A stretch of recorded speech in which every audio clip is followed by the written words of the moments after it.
You know one thing of the river, I'll tell you one thing of the river. The river gives life, it gives, but it also takes life. The river will give you a spirit, but the river also takes spirits. The river will give your soul rest, but the river will also provoke your soul. The river may be very quiet. The river may be in such a state that when you see it, you understand it, you get afraid of it. So the river is really the river is you. The river is you. It's what you bring here.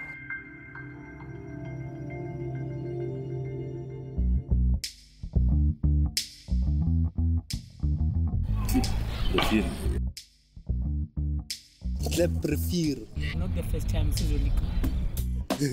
Yes, it's a river. I heard about Club Prefier. No, I don't think this is a river, eh? What's that? Kliptown River. Oh, Klip River, it's at Kliptown. Kliptown, I would call that a river. I think. Yeah, Nyaka. Isuka Budabo manyu Canada la nyayehle. Izodlula ye Kliptown idlulela la ngase Spring West. Kliptown is the town amongst towns, and it will remain the town amongst towns, you know. Kliptown as a whole has got about something like 56 up to 70 informal names, which the elderly people has given it. You'll find Tamazipa, you'll find the Bulky, you'll find Tigatol, you'll find the Makati President, the Langstupa, the Courtstupa, Slug Yard, Denver Yard. You know, there's a lot of names. Hill Kammer, First Gate, Word Tucker, the Plat Tucker, the Ronner Stupa, the Swart Stupa. But nevertheless, we grew up under all these names with a very beautiful community of diversity. Shangaan, this side Indian, that side Chinese, that side Mozambican, this side Ghanaian, you know. But we have never seen, when we grew up, there was never a sense of we living with foreigners.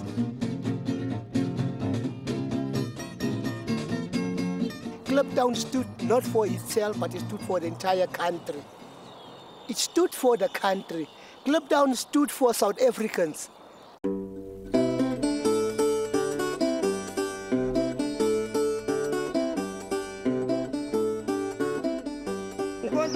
Our sources and places, you know, for relaxation and entertainment, you know, and coming together was the river. You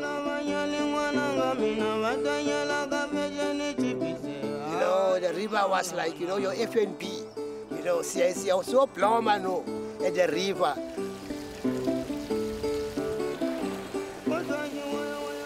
Remember the apartheid government? There was this thing of the Perry Evan. They will come at night. They will come at about say from 8 o'clock upwards. If your documentation is not right, if your pass is not stamped, if they catch you, you're in big trouble. Street. Never had any permit in a way. I understand. But never saw cocoa. Never ram now. Katswara 3 times. 3 times. Katswara na montu. What chapter wool? Ka wool ampi. Na kadimpama mo ko Brixton. Ko class. Ko tropong. A lot of men and women used to sleep at the river. Now on the banks, there's open the spaces there. They will take their blankets and sleep there. Next man I go bona. I need 10 o'clock. Never Reja. She can speed. Ke hula mme wa ka mme wa ka plus na sala crepe la ke mo hula go flee le se ke na le dikobo se kana go flee some soko.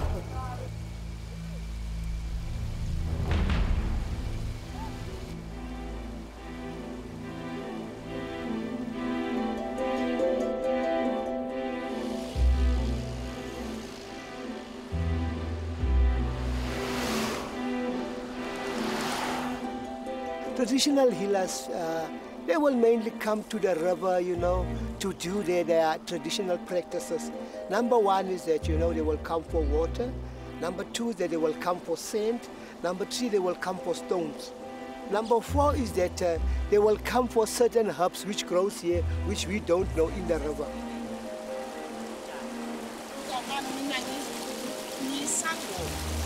At the same time,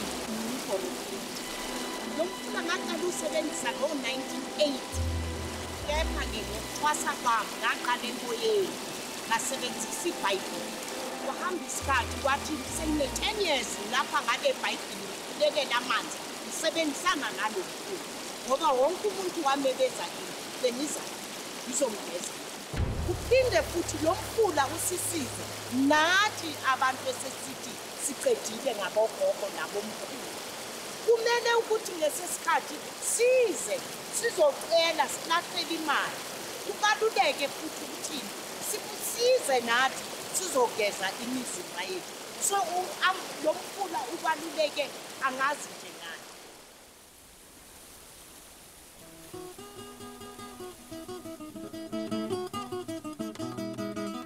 igama mina nguMichael mfana futhi Dlamini igama elinye awasiza kakhulu bathi nguvusi ne inesikhathi esingana ne-14 years ngifish inengini elamafish wakhona sawabamba siwakline siwaprepare for mhlawumbe endlini abanye bavamise ukuthi amafishi abawathengi kithi uyabona ifishing ngithi is a hobby uyabona into esihlala njalo siyenza ukuthi kube isikhathi ngayo. The river is doing so much. If you can just realize and look at it, the river brings us so many things. The river brought so many resources to this community.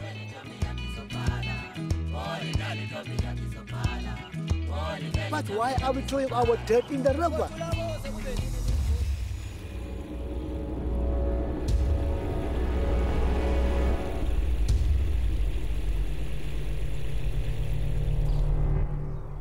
Why?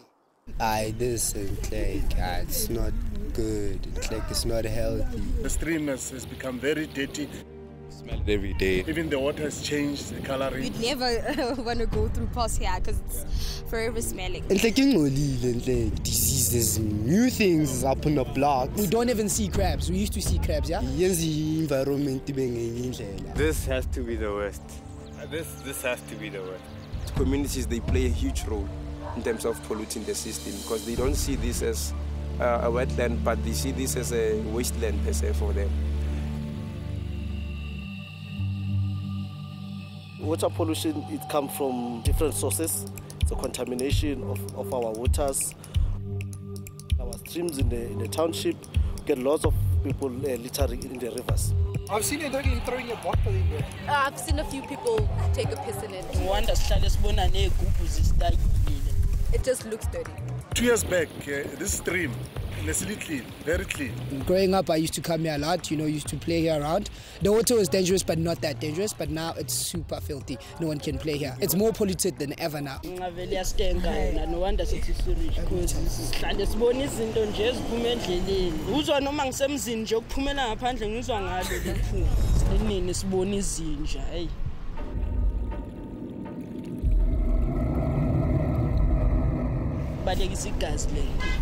When you look at human activities in terms of dumping, sewer spillages, abattoirs that links to the Klip Rivier in terms of contaminating it, it's one of the highly polluted rivers that we have in the country.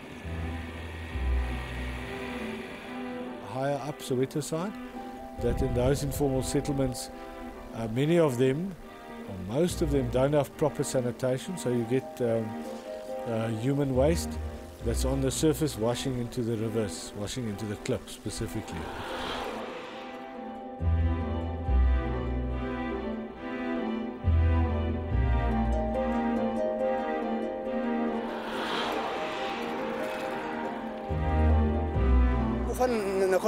Sinamafish angasekho sifish ebeza ukuthi ikapera ayisekho la ifish lakhona ibelale ipollution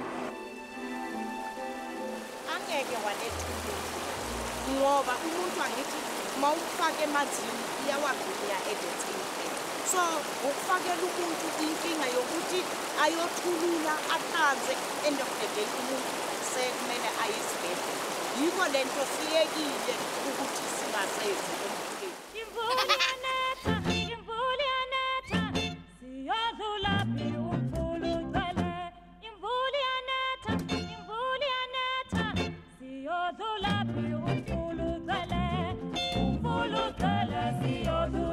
My name is Itumele Mpowe, born, bred, battered and raised here in Soweto, in Mapela. That's my township and my location. Initially, my involvement here in the KK project itself, which is Klep Refer Klep Spread, I started back in 2002, just before I was being part of the CBO, which is community-based organization.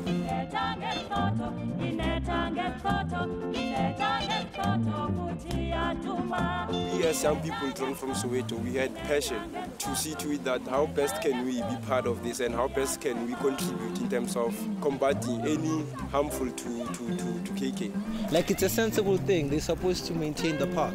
It's a government property. We pay taxes. Us. I guess. We're responsible for. We can't expect the government to clean the dam. Everybody blames the government, man. Has to do something. If they're going to clean it and then at the end of it I'm going to take a piss in it, it's still not logical. So in order for me to be able to enjoy it, I have to keep it clean.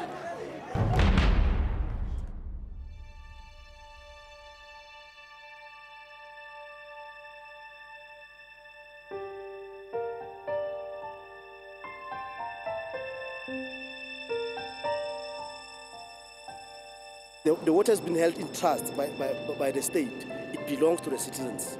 And it's up to the citizens to make sure that they defend what is their fundamental human rights, which is a right to water.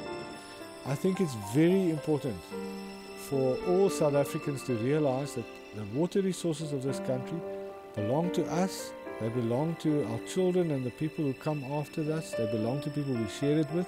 But we have to take responsibility for them. And it's not just the government's job. It's our job as well. How do we preserve our resources? What means do we use to preserve what we have? The most important thing is to preserve, is to make sure that we have a source of water, because with water, it brings everything to life. What can we do as a community to make sure that we contribute?